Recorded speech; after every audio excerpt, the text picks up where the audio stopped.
need of a quick refresher. In 4 races so far this season, we have had 3 different race winners, 2 of them first-time victors, and every race so far has been decided by 0.2 of a second or less. 13 points separate our top 2 in the championship standings, and a maximum of 200 points remain up for grabs. So what does this second third of the season have in store for the World WCR grid? We'll find out, starting here in the United Kingdom.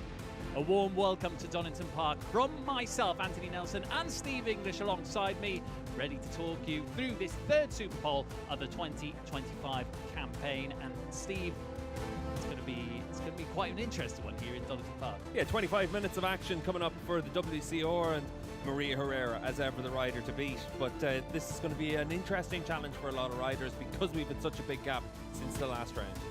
Here are the results from the only practice session that we have had here in Donington Park this morning. It was Maria Herrera right at the top, a full 4/10 of a second gap over Sarah Sanchez and Beatrice Naylor. Big surprise in that session was Lucy Boudesol from France, the rookie, in 4th position, with Chloe Jones closing out that top 5. We'll go through all of them in short order throughout this session and see what they can do in Superpole, because of course this is where it counts. Herrera so far has had the 2 pole positions in this 2025 campaign. She started right out of the gates, as was expected here in Donington Park, right up to speed for the number 6 so far. The interesting thing will be to see if anybody can close that gap, because for the time being, in this 2025 season, Fridays have been the number 6's territory. It's where Saturday and Sundays where she has had a little bit more competition. Yeah, Friday with the Superpole session being where we're able to see that raw speed from Maria Herrera. She's in 2 poles already this season and came away from each weekend with 45 points.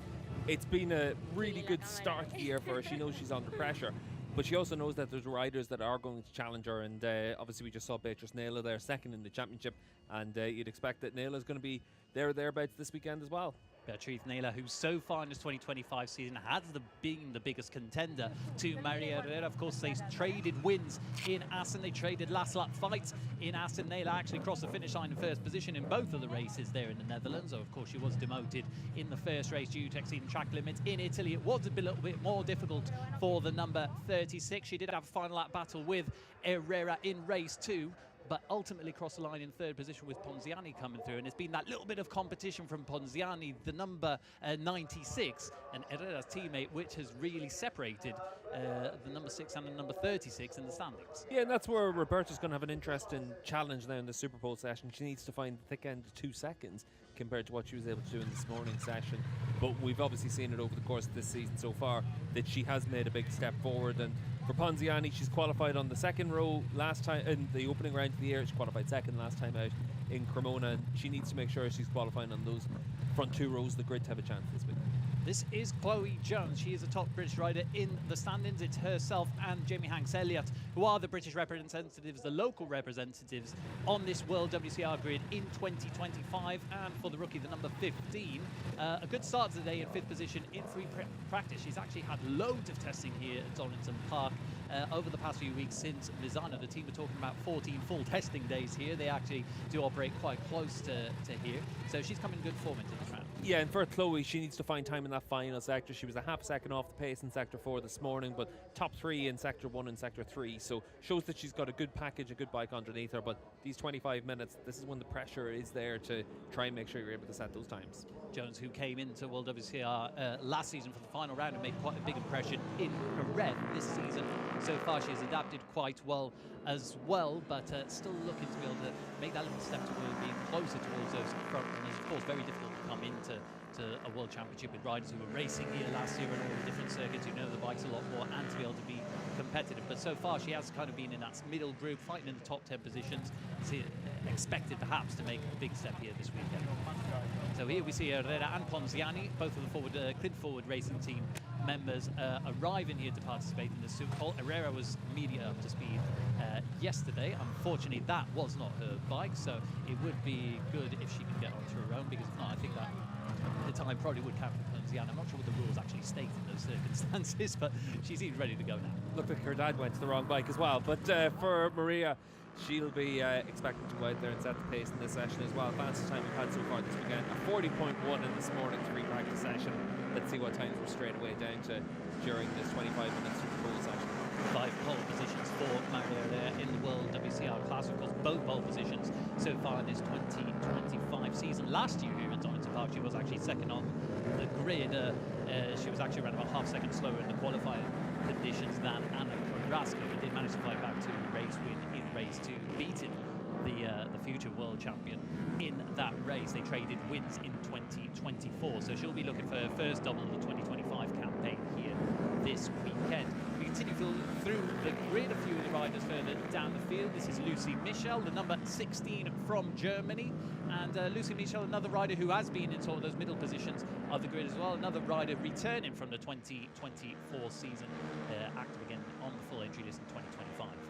Yeah, for Lucy, we've been able to see her qualify 9th and 10th, so firmly in that mid-pack and doing a decent job this year, making a step forward in terms of that one-lap speed compared to last year.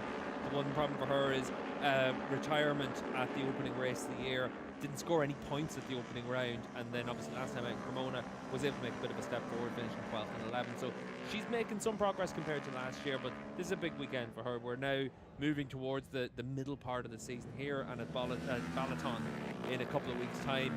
Suddenly we're really able to see where everyone's at into their second year in the class. This was actually arguably her strongest race weekend of the season last year. She did manage to finish inside the top 10 in one of the races last year. Race 2, she did finish 7th. She would have finished quite high up in race 1 as well, but there was a bit of a last-minute lunge in race 1 which took out Mallory Dobbs in that race at the final corner, so unfortunately that eventually demoted her further down the field. We have a rider down here, that is a number 76, that is Jamie Hanks Elliott, so the local rider, so she is down at scenes coming up on our time screens at turn 12, but that's right, the exit of that corner. Yeah, that looks like just the exit of the last corner there, so let's see what happened to Jamie through Goddard's off camber on the run through there, and she's lost it very early in the corner there, but typical crash that we see at Goddard's as well. The track really does drop away from you, and it's easy just to tuck the front through there. So hopefully she's able to get that bike restarted, because she still has 20 minutes left in the session, and if she can get it restarted, she can get back to the pits and she can still get back out again. Otherwise you're qualifying at the very back of the field. Yellow flags are still out, so for example Sarah Sanchez, who's just come through that final corner, her lap will not count here, the number 64, but there is still 21 minutes left in this session, so it's important to get a bit of a reference lap in these early stages, but we will see the pace increase quite a lot. In fact, in the free practice session this morning, Herrera was right up to speed from the start, but a lot of the riders behind her did gain 2 to even 3 seconds as the session progressed, and there was quite a big margin for a lot of them to be able to improve upon. In fact, the pole position time last year was a 40.5 from Anna Carrasco, and then I was immediately down to 40.2, 40.1 actually in that session. So riders actually, the pace does seem to have improved since last year. These lap times which you see it right now, we're still in 41.3, still quite a big gap to the times that we'll expect to see in a fight for pole position. Yeah, definitely, and for all the riders, they're waiting to see what the likes of Maria Herrera is able to do on her first flying lap. That's the real indication of where we're at. We've had those yellow flags as well, so that's going to be a factor. But for Maria, already she's up by half a second, so she's going to be down into the mid 1 minute 40s and straight away 40.4 for her. That's about a quarter of a second off her fastest time this morning. 0.3 of a second for the number 6. She was in the low 141s in her first laps in the practice session, so that's already near a full second faster than what she did then. And where she would be expected, it's the closing minutes of the session where we can expect a lot of the riders, the likes of Naylor, the likes of Sanchez, really to get closer to her. Right now, Sanchez has started 6th in this session. She's up now provisionally on course to finish to move up to 2nd in the standings in these early stages. Naylor hasn't set a representative lap time so far. She's down in 15th, but up on Herrera's time in that first sector. And actually, in a practice session this morning, what we did see a lot from particularly Naylor, particularly Sanchez, was they were faster than Herrera in the first couple of sectors. It was that third sector where the number 6 was really able to make a difference. Yeah, and certainly for Maria in the second half of the lap, she was a lot stronger than the other riders in terms of what her ultimate pace was this morning. Already on this lap up by 0.3 of a second, so should get herself pretty close to the fastest time of the weekend, down in towards the 39s. That was the pole time we saw last year from Anna Carrasco, low 39, so a lot of room for improvement at this stage. Just seeing as well that Jamie Hanks Elliott seems to have gotten her bike restarted, and she's got back to the pits. She will have time really to be able to fix that bike and get back for a representative lap time towards the end of this session. If she couldn't, she would finish 26th in this 26th rider grid that we have in WorldWCR this weekend. We just saw Lucy Boudreau on the number 17 bike move up to second with a 40.5. That is actually already half a second faster than what she did this morning, and a big improvement as well from Maria Herrera down into the 139s. That is the Superpole record. It actually still is 0.6 of a second off the race lap record, which Anna Carrasco posted last year at 39.2 in race 2, but that's fast pace already from number 6.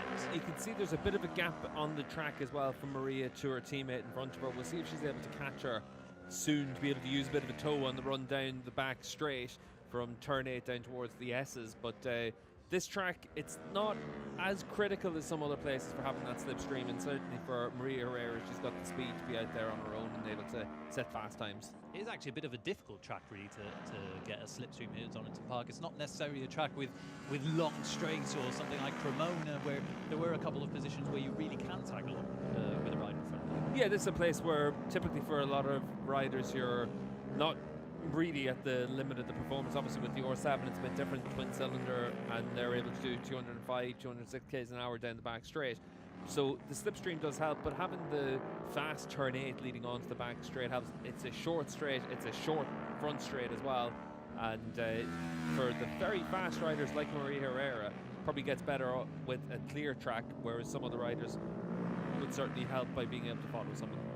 On another fast lap, she does have a teammate, Roberta Ponziani, ahead of her. She seems to have slowed down towards the end of that third sector, but still very close to improving upon her provisional pole time. Beatriz Nela is also on a fast lap, number 36, coming around the final corner now. This is Ponziani on the number 96 bike. She moves up to 4th position with Paquita Ruiz just behind her into 5th. And Maria does actually improve, but just by 14,000 of a second. Just to say as well that Tara Morrison in for her debut in the WCR class this weekend. As it stands right now, 18th fastest. As you can see the time Tara on the left-hand side of the screen. We've got 26 riders in the field. That's actually a really good performance there for Tara, 10 minutes into the session. And for her, she's been able to have a track day here at Donington Park. She was able to get out on an R7, but very different to what she'll actually be racing this weekend. So that's actually a really good performance from the get-go here, 10 minutes into the session. Tara is actually more used to racing in the Supersport 300 class back in Australia. She actually was the first female rider to win a Supersport 300 race in the Australian Championship earlier this season when the World Superbike paddock visited Phillip Island. It was the very first race of the season, in fact, for the number 95. So a good job from her, the second Australian representative on the grid, alongside Taylor Ralph, who is up in 10th position. So this is Avalon Lewis on the number 21 bike. She moves up to 8th position. Avalon racing here at Donington Park for the first time since 2017, when she was in the very inaugural World Supersport 300 class. Ooh, big moment for Naila there, coming through the foggy S's. I wonder if that will have hindered her going through that third sector. She was up by nearly 0.3 of a second on Herrera's time coming through the first 2 splits. She has lost some time here, but still in contention for that pole position. It is very early on in the session. It's usually a bit later on when we see the number 36 really come into form. We're only halfway through, not even halfway through this Super Bowl session at Donington Park, and she is already in with the shout. Never been on pole position, number 36. The best grid slot was second this year at Assen, the inaugural round of the 2025 season. But we'll see what she can do now. She does actually move up to pole position. Tied, well, the second position, tied with Herrera. That will be the count back to their second fastest lap. But great job from the number 36 to put herself in that sort of position. It's been great to see what Beatrice can do this year as well, because she's made a massive step forward compared to where she was last year. This is what everyone expected her to do last year, coming in as a 4-time European champion. The expectation was she was going to be a contender, she was going to win races, she was going to challenge at the front. She didn't really do that last year, but this year she's been able to make that big step forward, and it's exciting to see. This is the moment that she had through turns 9 and 10, just on the exit from 10, completely out of shape there, but she still managed to gather it and get a good lap time in. It's interesting with these bikes as well. The R7s that are used in the WCR, pretty much as stock as you can be on a racetrack, but one of the limiting factors for the riders is the front suspension, the front forks, and being able to give yourself that confidence on the heavy braking zones. And then for the likes of down into the S's where we are now, the heavy braking zones, 200 k's an hour down in towards this corner, it's easy to get a little bit out of shape through it, but Beatrice still able to set some decent times. That was Sonia Lloyd there at the last corner as well. Yep, another rider down at the last corner, so that's the American who is down in 22nd position. She has also crashed at turn 12, and a few riders coming across the yellow flags there. Actually, Beatrice Naylor, who's on a very fast lap, she is just coming across that final corner now, so that lap time will not count for the number 36. This is a crash. Yeah, and loses it a little bit earlier than what we saw for Hanks Elliott. Just looking at the times as well, now that we're moving in towards the second half of this session, the one rider we need to keep an eye on, Sarah Sanchez, on that third row of the grid. She needs to find something to move herself that little bit further up the field, because as it is right now, it looks like Herrera, Naila and Budasel seem to have a bit of an edge over everyone else. Ponziani is fourth, 1.2 seconds down, and then there's a group of riders there down to Sanchez in seventh that are all within a quarter of a second of each other. And then there's a gap back to the likes of Avalon Lewis in 8th position as well. So the next group is probably about 7 or 8 riders, and they all need to just find that little bit of time now. Sarah Sanchez, who's coming here arguably off her worst weekend pace-wise in the Women's Championship. She was 5th on the grid actually in Cremona, and for the very first time didn't finish a single race on the podium. She was 5th and 4th in the long races there. She was around about 10 seconds off the lead group in race 1, did manage to tag along to the back of that group for race 2, but fell off towards the end stages. And it has been a little bit more of a difficult start than we might have anticipated for her, because at the end of last season it was really the number 64 who was at the level of Herrera, at the level of Carrasco as well, and fighting for race wins just about every weekend. Yeah, we were expecting to really see her as that title contender when she won last year. You wanted to see her kick on from that going into the rest of the winter and into this season, and it just hasn't quite clicked into place yet for Sarah. Last year she was the surprise package because there wasn't that sense of expectation, but this year there very much is the expectation that she should be able to perform at the front. But that brings with it different circumstances as well, but still very early in the season, only a third of the way through it. She is on an improved lap time now. She did lose a bit through the third sector in a previous lap, but she would provisionally be on course to move up to 4th position going through that second split. A couple of riders further down the field also on fast laps. Natalia Rivera, the rookie on the number 20 bike, is on course to move up to 8th position. Also, she's actually tagged along behind Sanchez, so we'll see what those two can do as we watch this riding style comparison through turns 9, 10. The foggy S is quite clean from Naylor coming through there. This is our top 3 actually. Great job from Budasel. We haven't spoken all that much about it, but she is provisionally 3rd position coming in for the first time. And you could see there from Budasel as well, just running as close to that inside curve as you can through the first part of the S's. A lot of other riders are trying to carry the roll speed in towards the apex then for the right-hander. She was trying to make sure that the left-hander was the priority. Sanchez and Rivera do move up the field. It's the lead of the second row of the grid for Sanchez and the back of the third row for Rivera. So good job from the 2 Spaniards to be able to move up positions. Not a lot of riders on fast laps right now. Mallory Dobbs down in 16th position, the number 14. She is provisionally on course to move up to 12th. And further down the field, Jamie Hanks-Elliott actually has set a lap time. She is back out on track in 76 and moved up to 21st position. And right now, a few riders are on slow lap installation laps before they go back out on track. We've got Naylor, who's in pit lane, and not a lot of activity through these final stages. So we'll see what number 14, who has had a bit of a difficult start to the season, what she can do. Yeah, and for Mal, it's one of those situations of trying to just build yourself up into the weekend as well. And 16th fastest in this session, and for her, it's about trying to make sure you're able to give yourself a chance to qualify in that 4th row of the grid. She did that last time out. And that's where you need to be, because it's in that position that gives you the chance to fight for top 8 finish. But you're trying to always give yourself the chance to build on it. Mal was actually racing at the Ridge in Moto America as well last week, and wasn't able to get out on her Twins Cup bike, which would be the R7 that she uses over there. But for her, this is a good opportunity now to really give yourself the chance here and then in Hungary to just keep building. But for a lot of these riders, the second year is pretty tough as well. You're really expecting to kick on from where you were last year. For a lot of riders, it does feel like that gap towards the lead and positions has closed quite slightly, and particularly the gap towards the points, because we have a lot of riders who are in their second year who are posting similar lap times to last year, and Dobbs might be one of them, that suddenly find themselves from fighting for the top 10 positions or on the edge of that top 10 to being closer to being outside of the points altogether. Quite a few of the riders who are coming back for this second year have kind of find themselves in that sort of position. We have quite a few fast rookies this year with Budasel, with Jones, with Lewis. That has pushed a few of the regulars kind of into a more difficult situation, even given the experience they already have. Yeah, and it's one of those strange situations as well. Dobbs is probably a good example of it because she finished last year with 4 top 10s in a row. The expectation was she'd continue that form. The championship moves on and it progresses, and for a lot of the riders as well, circumstances change. She's had to then look after everything for her team now this year, and that brings with it different pressure as well.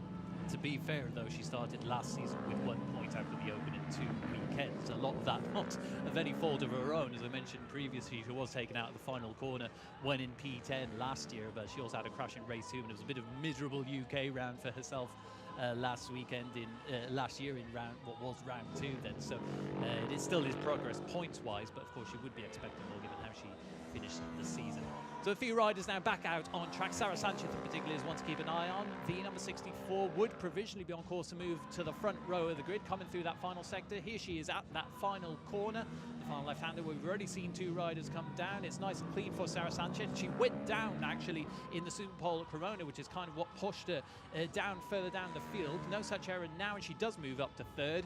So it's a 140.4 from the number 64. However, Butasolo, who's just been knocked off the front row of the grid, is on for a fast lap time herself, and she is provisionally on course to move back into 3rd, just half a second behind the fastest lap time. Yeah, 3 top 10s already this season for Butasolo, but this is the best we've seen from her, and great to be able to see Lucy finding something here at Donington compared to what we saw at the start of the season when she was just in that lower end of the top 10. Now she looks like this weekend she's got the chance to be pretty quick all the way through, and when you have that strength and that potential, you have to make good on it. And Superpole has been her weaknesses in the previous 2 rounds. It is not her weakness here. That's a 140.3 from Butasolo, half a second off Herrera and Nayla's lap time. But that will be good enough in itself to guarantee her a good position on the grid. She is provisionally 3rd. Sarah Sanchez is on a very fast lap down, going through the 2nd split, just 44 thousandths of a second slower than what Herrera and Nayla had done so far. There aren't any more fast laps on track at the minute, so we go back to the 64. Yeah, 6.5 minutes left in the session. Just to say for Paquita Ruiz as well on the 46 machine, doing a good job up there in the top 6 as well. Her career best qualifying performance is 6th. She finished last year actually with 6 consecutive top 6 finishes, so she was really consistent at the end of last year, and good to be able to see her able to show some strength here at the start of the weekend in Donington as well. She's been 15th and 9th so far in the 2 rounds that we've had in this 2025 season, so that would be a big improvement from the number 46 as well. One of the riders who we were certainly expecting to make that sort of step coming into her 2nd season in the class. What can Sanchez do as she crosses the line? She remains in 4th, does improve her lap time, but she's down by 400 second over Budasolo's lap time, so they're starting to find that limit here around Donington Park with just under 6 minutes on the clock. It'll be interesting to see what Herrera and Nayla can do in these final stages. They are tied at the top of those timesheets. Herrera has the edge because of her 2nd fastest lap time, which is where you go back to when there is a tie on in the standings. But we'll see what the number 36 can do in the last stages. For now, Butasolo, she is slowed down in this 3rd second, half a second down, but she remains in 3rd position. We'll see what she can do if she crosses the finish line, just tagged to the back of Chloe Jones at number 15, who is provisionally 7th on the grid. And Butasolo crosses the finish line, doesn't improve her lap time, remains in 3rd. Just to say as well that Sarah Sanchez has lost her fastest time in the session for exceeding track limits, so she's still up there 4th fastest, but halfway through the lap she's on a real flyer. This is the big lap for Sarah Sanchez. She is 0.3 of a second down on Herrera in that 2nd sector.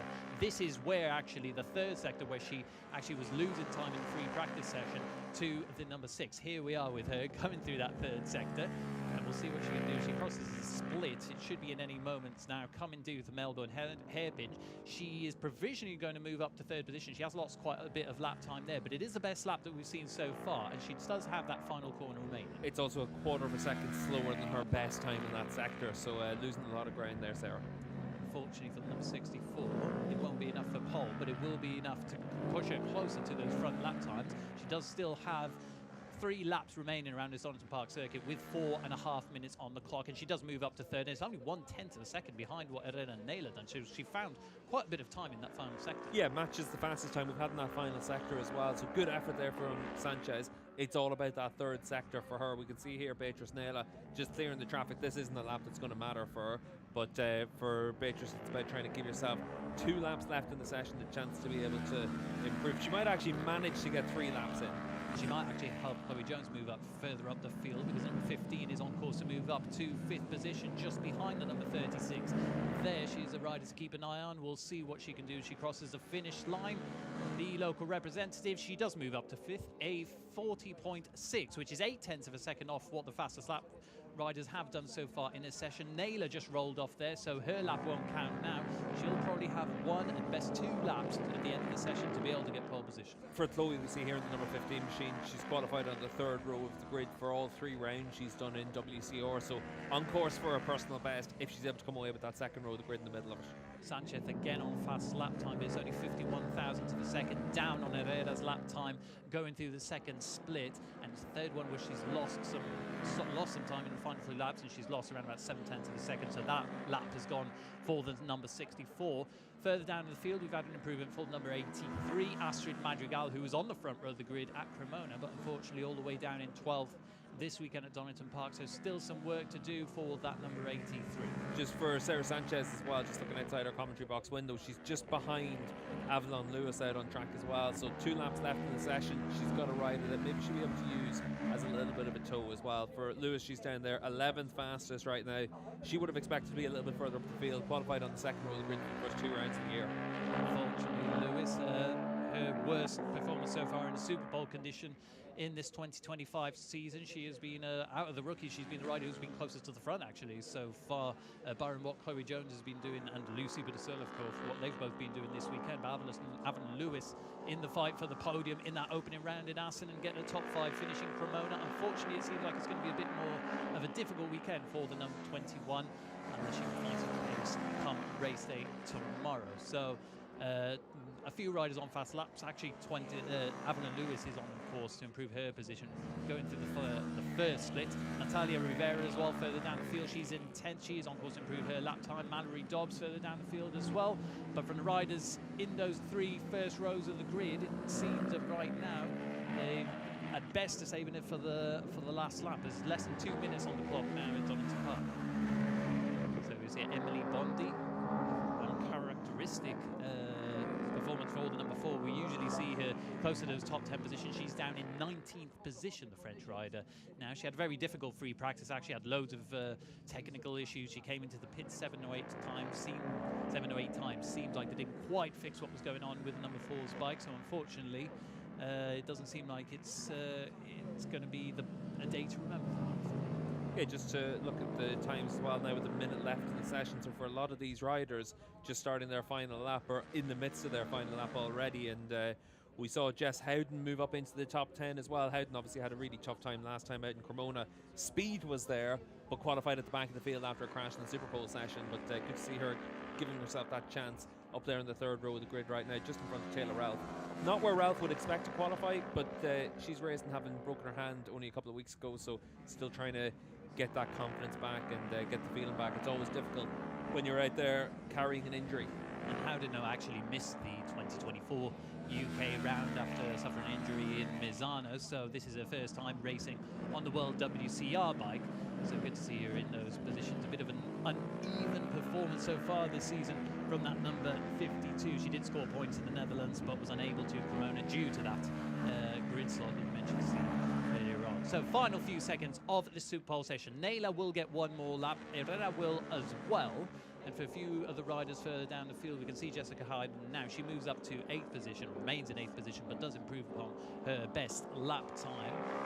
But for a lot of the other riders further down the field, this will be their last lap. The checkered flag is out at Donington Park. Chloe Jones does seem to be on a improved lap in the first sector, but for a lot of the riders further behind, it doesn't seem to be the case. This is Sarah Sanchez. She's down by a second and 3/10 of a second on her last time, so her lap time will go here, but it does seem like she will be safe in 3rd position, and a return to the front row of the grid for the number 64. What we need to see is what Roberta Pontiani is able to do. Pontiani, as we can see from the timing tower on the left-hand side of the screen, fastest of all in that first sector in the number 96 machine.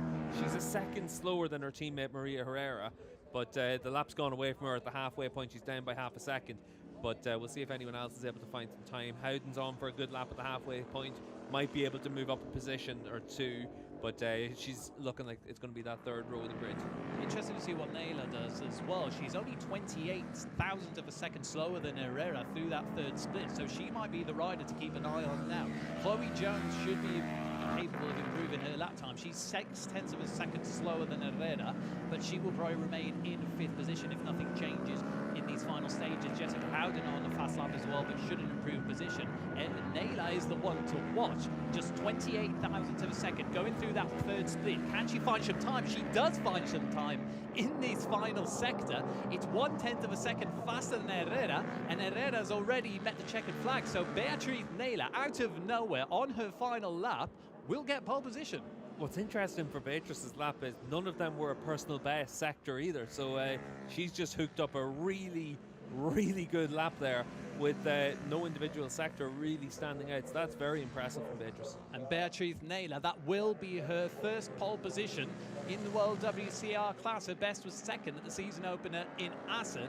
Out of nowhere, she goes and gets that. Well, I say out of nowhere. She was already tied with Herrera with the number 6 on the time standings. But that lap, that final sector, has just caught us completely by surprise. And she will start from pole tomorrow. So phenomenal stuff from number 36. So this is Sarah Sanchez in third. It will be an all-Spanish front row in World WCR. Budasol in the end was 4th. It will be Budasol, Jones, the 2 rookies, 4th and 5th on that second row of the grid. And Ponziani, unfortunately, down in 6th position. So a step back from what we saw in her home round in Cremona. And here is Herrera, who was probably expected to go into Parc Fermé, as she had done so far in both rounds this season. Well, it was not to be today. Yeah, keep on rolling, because Beatrice Nail is going to take that pole position, and that really was a stunning lap from Beatrice, because, as I said, no individual sector even better than she had done during the course of the session so far, but all of them really close to her personal best, and able to just hook that lap up really well. So great effort there from Beatrice. This was the track where she got her first podium in World WCR last season. That was, of course, the second round of the season. She finished 2nd in race 1 and 4th in race 2. But I think given her pace this afternoon here and her pace that she's had all season, she will be hoping to move back to the top step of the podium, number 36. And this was probably what was just missing for Naila, was that performance in Superpole, that step forward to be able to say, I'm on the same level as Maria Herrera, I can compete with her for this championship. Yeah, very important for that, and for Beatrice to take that first pole position, that also just ticks off one of those items on the box for her as well. And you can see Paul Denning down there to offer his congratulations. And for Beatrice, this is a big statement to show that she's fast as well, because in WCR, if you want to win race, you have to stay in the pack. But the Superpole session is when you're able to actually show your true speed, and that's a really good effort, and great to see from Beatrice. Fantastic stuff from the number 36 from Madrid. That will be her first pole position start in the WCR class. Just getting congratulations from the team there before we get to hear from her in a few moments' time. She will be down there in pit lane for the very first time speaking to us on a Friday. Yeah, you can see her down there. First duty of call is to get weighed so that you're able to see the combined weight of bike and rider, and then her next duty of call will be to give us her thoughts after that first pole. She will be down there with our colleague Alvaro Ademar, ready to get the insight on how she got that fast lap here at Donington Park. It is, of course, a Superpole record around this circuit. It's not a complete all-time lap record, because as you can see on the bottom of your screen, Ana Carrasco did that in race 2 last season. But we can still expect the pace to be faster in the races tomorrow, given that precedent that we did have from last year's Superpole and then races. So phenomenal stuff from the number 36. So we catch the end of that final corner here at Donington Park. The tight left-hander which goes onto the start-finish straight. And here we are, the number 36, pole position at Donington Park. Beatriz, your first pole position in a world champion after an amazing super pole, so tell us, how do you feel? Yeah, I feel super good. It's my first pole also here in Donington. I'm super happy, and let's enjoy this pole and also start for the first position, so I'm super happy. Enjoy it. Congratulations. Thank you. Fantastic stuff from Beatriz Naila. She starts on pole position tomorrow at Donington Park Circuit for race 1. It will be the first race of the day here in a packed schedule that we have here. Here are the final results, confirmed results from Superpole. A bit further down the field on that third row of the grid, Jessica Howden, Package Reef and Taylor Ralph, with Avon and Lewis competing, are top 10. Here's some of the results there. Further down the field, Astrid Madrigal, as we mentioned, from 3rd in Cremona to 12th at Donington Park. Jamie Hanks-Elliott able to bounce back into 17th position after that crash that she had earlier on in the session. And Carol Bezzi, the replacement rider for Isis Carreño, the Chilean who's not here this weekend due to an injury, she closes the standings. So we'll be back live with WorldWCR tomorrow. We'll be live at 12:10 local time with lights out for race 1 and 12:20. Join us then.